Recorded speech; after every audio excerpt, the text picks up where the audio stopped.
No worries. As I say, thank you so much for coming. It's been really helpful to get this connection, and honestly, giving us the papers or donating the papers was a huge bolt from the blue for us, because we've laid out some of the best ones. So I think if we start off, can you tell us a little bit more about yourself and what your connection to John Tytler VC is? Firstly, my name is Adam Tytler, and he was called John Adam Tytler. And secondly, I there always was in my parents' house this etching of that picture of John Tytler.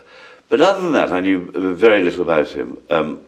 My uncle did a history of our family, of which there's a whole explanation of why John Tytler existed, who his parents were, all that sort of thing, and how our family is bound up with him. But I really didn't think much more about it. Then after my parents died, I was going through the attic, looking for something completely different, and I found this envelope with my name on it, which I'd never seen before. So I looked inside it, and there were these papers from John Adam Tytler. And anyway, I really didn't think much more about it, but I went to the pub that Sunday and was chatting away to a chap called Andrew Johnson, who was a Gurkha and is a friend of the Gurkhas. But anyway, I didn't know he'd been in the Gurkhas, and he said to me, I said, I've got these papers of this chap, and he was a VC. And I think Andrew thought I was talking absolute rubbish. And anyway, a week later, back at the pub on the Sunday, I mean, it was a bit like being, telling somebody that my grandfather was I lived in Manchester, my grandfather was George Best. I mean, I was, like being an FA Cup medal winner or something. Suddenly my standing in the pub rose hugely. And Andrew said, no, he was this chap. He was, really quite a well-known army officer in the Victorian times and won this VC. So then, after that, then I went back and read the papers, and then you know the rest. I brought them down to you. Absolutely, yes, which we were very grateful for your donation to the museum during the height of the pandemic. It sort of certainly livened things up. So how did the sort of finding that out, that sort of connection, how did that make you feel personally? Did it change your outlook on things? Did it change the way you sort of saw your connection with your family? Well, the only thing was that the Tytler side, which having read this thing of my family, that I tended to be writers, and there was a chap, I think, John Tytler's great-grandfather was known as Balloon Tytler, and he wrote the Encyclopaedia Britannica, or bit of it, and put himself up in a balloon which crashed and everything. So we were rather more sort of a slightly dozier family, if you know what I mean. We weren't really an action family, or on that side of our family. So it came as something of a surprise to realise not only was we had this famous soldier, but he'd won a VC, so rather pleasing, really. Yes, excellent. And so you hadn't huge knowledge of the Gurkhas beforehand, or? No, I hadn't. I didn't realise. I mean, I didn't really realise he was a Gurkha at all. And it was only then afterwards I subsequently discovered that. I assumed Gurkhas had a Nepalese, bloke in charge of them. But I didn't realise that you had English army officers in charge of the Gurkhas. And that I learned all that afterwards, after I'd found these papers. But I was afraid I was terribly ignorant before that. Have you unearthed any other military connections in your delvings with your family? Well, funny enough, I have. My grandfather was, on my other side, on my mother's side, was a colonel in the Royal Engineers. And interestingly enough, I think, my mother always said he was responsible, or largely responsible, for the building of the dams in north-east India, I think it is, in Afghanistan, which is now, I think it's basically Afghanistan.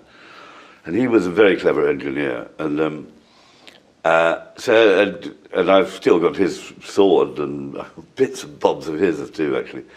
Although my brother, I think, got all his medals. But and then he went on to Israel to help rebuild after the Second World War, rebuild Israel after the Second World War.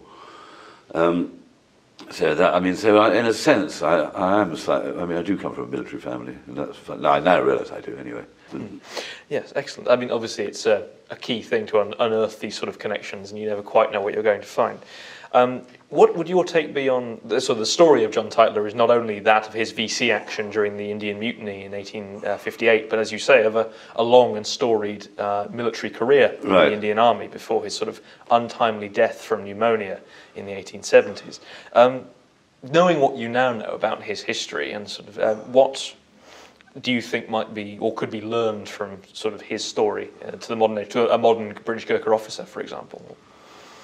Oh, I don't know. That's a difficult question. What could be learned from him? Well, I mean, I think I think I'm going to answer that by reading this, which is I found this, which you must have, but anyway, and it was a obituary somewhere which said of him, brave as a lion, gentle as the most feminine of women, beloved by his men, unthinking of self. No man in the Indian army has performed such deeds as his with loss so small. The taking of Ali Masjid at the opening of the campaign would have involved great sacrifice of life, but that General Tytler, by great exertion and personal fatigue, got in the rear, and the fort was evacuated and entered by our troops without firing a shot. I mean, I just think, you know, that's admirable for any man in the future. If you say, what can we learn from him? Well, I think to be a good soldier and be kind and a kind person at the same time. And of course, have 7 daughters, so it's a good thing. Yes, of course. We're carrying on the line to lead to yourself eventually, as is. So we've one of our artefacts that we hold is the painting of John Tytler, which is on the wall behind you. We currently don't know the artist, but it is one of our finest pictures of our VCs, and in fact, shows him sort of in quite a soldierly pose with his medals on display. Looking up at that, sort of, what does that necessarily make you think if you look at it? Does anything spring to mind looking at your ancestor? Well, I don't think he looks like me. That's the only thing. But I think he's a fantastic-looking chap. I mean, he's obviously I think he's got a sort of real steely look about him. I do. I think he's a fine-looking man. But I mean, I've got other portraits at home, but he stands out among them. They don't really look.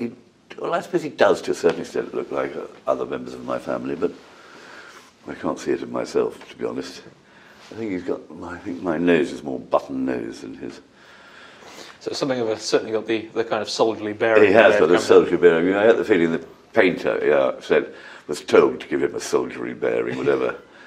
I think for some portraits, I don't know. I agree with you. It's very interesting because it's a very nice painting. I mean, it's a really nice and well painted. So it's odd that we don't know who the painter is. And it's the same with the etching I've got. There's no idea of who the painter is either. I guess sort of one, not quite necessarily final question, but one sort of question more from the modern side of things. If you could meet John Tytler VC today, what would you say to him, or ask him, in fact? What would I ask him?